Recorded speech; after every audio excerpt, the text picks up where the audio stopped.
My name is Muhammad Zahid Chaudhry, and that question, really, where am I from? Well, I'm from Cascadia bioregion. I am from Washington State. I have lived last nearly quarter of a century of my life, or most of my life, here in the United States than anywhere else. But before that, I lived in Australia for 6, 7 years, and before that, I was born and lived in Pakistan.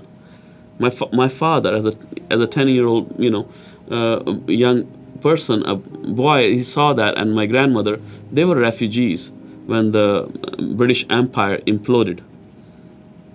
And overnight they became refugees. My grandmother grabbed her parents and my father and all and ran to the tall crops, and they saw that their own home being, their whole village being, first they take all the men out, kill them, shot them, then rape happened, and then they pillaged and robbed all the homes, and then they burnt. So my father saw his own home being burnt as a boy. Nobody needs to see that ever, let alone a young child. So, and it is terrible things that happens if we lose our humanity. So I was already coming and staying some time at our family home here in Washington State. What happened is that, after several visits and eventually fall in love, and with a multiple generation Washingtonian, and rest is history. So yeah, love happens. So it was, I came in 90s, every year nearly for several years, and then I think 2000 I came, and then I was, thinking of traveling, and then fall in love, got married, and she didn't want to leave Washington State, and she didn't want to go to any other country or any other state for that matter, being Washingtonian through and through, and coming from a good farming background, and she didn't want to move. So I said, okay, I will have to live here, and I'm living here, and that's great. Then I joined the National Guard, Washington Army National Guard. They were advertising, they wanted, and I was also starting volunteering. So I had some jobs, and then, I went from Washington National Guard to United States Army, and I served and all that. So yeah, it was, and I joined way back when, before 9/11, before there was a little surge, a short part-time surge for enlistments, and I joined, long before that. So to me, serving a community, a society, a country that we call our own, it is very important to meaningfully and truly serve. So yeah, time in the service was good. I mean, when I joined, it was good. I mean, so I know 2 countries, one prior to 9/11 and one after 9/11. I joined military many months before 9/11. It was great, fine, and dandy. And I also served after 9/11. It was different. So it was different for immigrant. It was different being a Muslim or Muslim sounding name. My full name, the initial prefix is Muhammad. So Muhammad Zahid Chaudhry, even though the first and last name is same for every male member of my family. The middle name is which distinguishes us. So, and stereotyping and all that, some of that, not so good experiences, but yes. At the end of the day, we are some of our life experiences, and we are humans, and events, things like that affects us all. It's not a good or bad thing or whatever, but and people then develop a bias from that, over programming or whatever, or negative coverage of different ethnicities or different fellow human beings of our fellow human family, but considered as other, which were not others before. So there. So yes, I saw many differences, but the biggest differences were while I was traveling. I traveled so many countries before 9/11, and after 9/11, the whether coming to Blaine, Washington, at the border after spending a weekend in Canada, it was total different experience. I have done that many times, dozens and dozens and dozens of times before. I never had problem coming back to my own country. But after 9/11, I had lots of problems. When you come back, it wasn't, the secondary inspection wasn't another extra 5-10 minutes. It was 6, 7, 8 hours. Sometimes I was thrown on the ground in Blaine, Washington, and handcuffed. And they said to me that, they asked for, secondary verification. They said, park the car, come inside, blah, blah, blah. I came and my wife, and they asked me for ID. I was so innocent and naive. I gave them my whole wallet. They went through it, and they saw my United States military ID. And they said, and then suddenly, they started yelling and screaming at me. And then they threw me on the ground and handcuffed me and kept me for hours and hours. And they told me that you made this. I was told at that time that, you made this military ID in your basement, and it was so confusing. I said, why? He said, because it says, because you're a Muslim. I said, so why? I'm still not understanding. I'm not following you. What are you saying? He said, because there are no Muslims in the United States military. This is what I was told at Blaine, Washington border crossing. So, and I said, where does it say that I'm a Muslim on my military ID? And guess what? It doesn't say that. It says Muhammad Zahid CHAUDHRY. I said, because you have a Muslim sounding name. So it is bias on a bias on a bias on a bias. It was so bad. So, same border, which I've crossed dozens of times. We used to go to Canada so often on road trips in summer.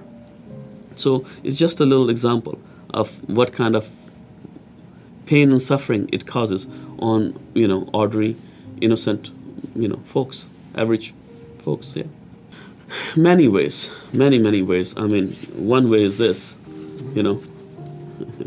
So Muslims need not apply for citizenship, for earned citizenship. You see, United States Congress makes the immigration law. But the United States Citizenship and Immigration Services, USCIS, which used to be called INS, because, I have all that institutional memory, so made programs, secret policies like this, which actually mandates the discriminatory delay and denial of citizenship and immigration rights to aspiring Americans, just based on race, religion, and country of origin. And we know by federal law, those are protected classes. We cannot discriminate based on that. But the department, INS, now USCIS, made those policies after 9/11. So I'm not talking about the Muslim ban 1.0, Muslim ban 2.0, Muslim ban 3.0, or the Muslim ban 4.0. That's the last 6 years. But I'm talking about the last 22 years. So we should keep our humanity alive, and we should use, discernment. That what are we doing? And we, the champion of human rights, we are doing discrimination in our own country to minorities. 50,000 families whose families are being torn apart because of these policies called CARP or extreme vetting and all that. So yeah. So what happened is that I might not have left military because I liked it. It was good. It was wonderful.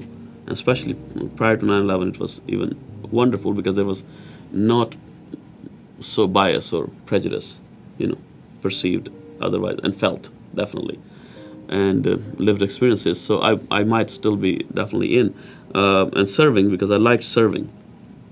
It's that public service which makes the lives of the society so much better. So I would be serving. I had some injuries in the Army, and that's why I was medically retired and boarded out. What I did quite a few things after that still. If you can't contribute physically, you can definitely contribute, as your mental acumen or other things or your health allows. So I serve on several boards and do lots of other good things, even after my injuries, my head and neck and broken back injuries, and being confined to a wheelchair. But what I did a lot before that, I was a first responder, paramedic, and for the fire department, unpaid. So it's just important to know. And same thing I did for Red Cross, several other things. So yeah, And that was the spirit, in the spirit that I actually joined the National Guard. First, not active duty army, which happened later. I joined it because they responded to forest fires, and I was responding to those anyway. And then mudslides, earthquakes, natural disasters. What are we as humans if we don't help out our fellow human beings in times of need? So yeah, the spirit of service. How did I ended up in South Puget Sound? Okay, so I was living in Central Washington. My family has lived since the 1980s, so 40, 50 years now. Then my healthcare was closer here. I'll give you an example. One time in the Yakima Mosque, on a weekend I went to pray there, and I remember the rocks came in as usual, and came through. I was next to the window. It broke the window glass and hit me. And it's a few minutes of meditation and prayer and focus. And then, I just had enough. So we just looked the other way, but that day I just went out and did a citizen arrest of those folks which were throwing rocks at the Yakima Mosque. So, and after 9/11 happened, lots of bad things happened in eastern central Washington to immigrants and communities. So, but I remember just comparison, right, side by side. But here in South Puget Sound Mosque, people came and they lit a candle, or they dropped some flowers. So for several years, it was just, environment was getting really toxic, especially in central and eastern Washington, for folks who look like me, so folks of color or immigrants and all that. So it was just getting a little too toxic. So that's why I moved to the Puget Sound. You can see there's lots of great immigrants who have come here and enriched Washington State so much. The first for example, the first health insurance exchange in the state of Washington was started by a Muslim.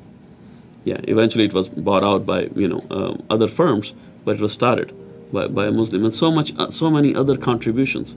University of Washington, the doctors, the surgeons, our tech industry, and all of it, all the way to farmers, who grows our grain, who grows our vegetables. So, I think it's just my grandmother said, Zahid, would you like to go to a garden which only has one color of flowers and one kind of aromas? Or would you like to go to a garden which has so many different colors, shapes, and aromas? So I prefer the mosaic, of that, and the garden. And my grandmother has the biggest influence on me. So I try to live my life by her teachings and lessons. They should know that it is a wonderful, beautiful, gorgeous place. And you will be received, hopefully, most of the time. There's some bad apples anywhere. But as fellow human beings who will see you as a human being, first and foremost. So yeah, so immigrants always, there's a thing called Hamilton play or something, a musical. It says, we, the immigrants, we get things done. Why? Because you have that energy, that we need to get things done. We need to make the world a better place. And the more, in some cases, the more a person is oppressed or go through hard times, the more they will try harder to find solidarity, the more they will try harder to make that place better.